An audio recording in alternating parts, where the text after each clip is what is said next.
Hello friends, welcome to my channel Technical Arkwell. Myself Arnab Kundu. Today I will discuss the continuation part of object-oriented programming in Python. I have already discussed the several topics in my previous video. So go to the computer screen.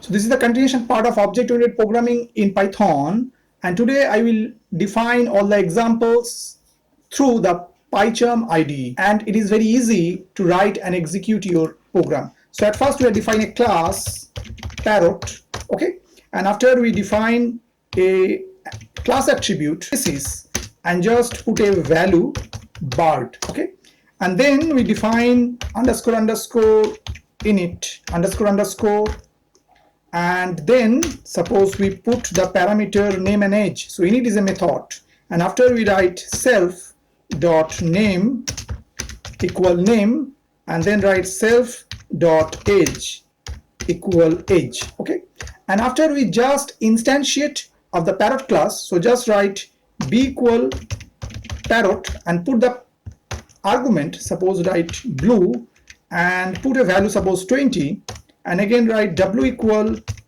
parrot and put here suppose o and put some value suppose 25, and then we write some print statement. So just write blue is a brace open close, and then just write format, and within parentheses suppose write b dot underscore underscore class underscore underscore dot species, okay, and same way we write print and just write o is a brace open close and dot format, and then within parentheses suppose write w dot underscore underscore class underscore underscore dot species, okay, and the same way, and after we write another print statement, suppose write print and brace open close is brace open close years old, and put a dot and just write format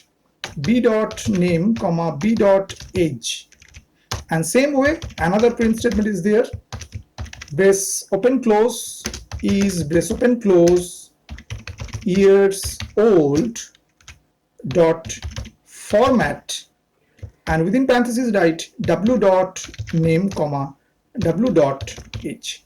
Now we just execute this Python script. So what happened? We get blue is Bart, O is Bart, blue is 20 years old, and O is 25 years old.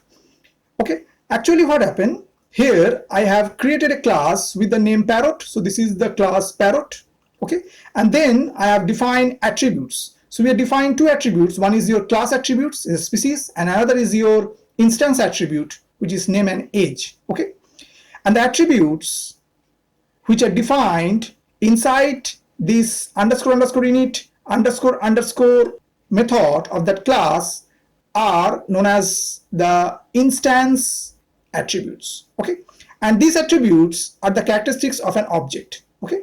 This underscore underscore init underscore underscore method is the initializer method that is first run as soon as the object is created, okay, and after this is this two line, I have created the instances of the parrot class, okay, and here b and w are references to my new object, okay. Then I have accessed the class attribute species through this underscore underscore class underscore underscore, okay. Class attributes are the same for all instances of the class, okay, and similarly I have accessed the instance attribute name and age using b.name and b.age and w.name and w.age. However, instance attributes are different for every instance of the class, okay, and also you can change for class attribute access is concerned. So if we provide just the name of the class parrot here, means we are just write here parrot dot species, and if we again run it, so it provide the same output is concerned, okay. Suppose we provide another class, suppose sparrow, okay, and we don't provide anything here, so just write pass, and after what happened, we are instantiate of the class Sparrow. So just write S1 equal Sparrow, and after that again we instantiate another. So just write Sparrow.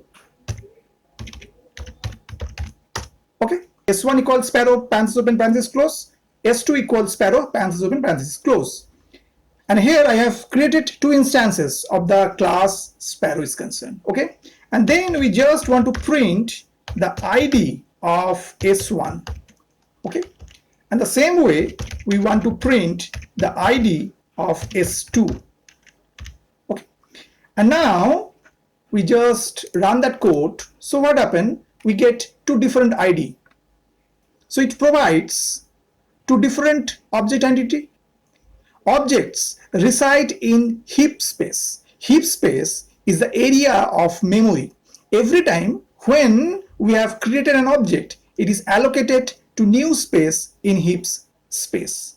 Okay, we get two different object identity. Okay, and now suppose we just change some code here. Suppose write S2 equal S1, and now if we execute the code, so we get the same object entity. That means only one object is created in the heap memory, and both S1 and S2 both are pointing to the same memory location.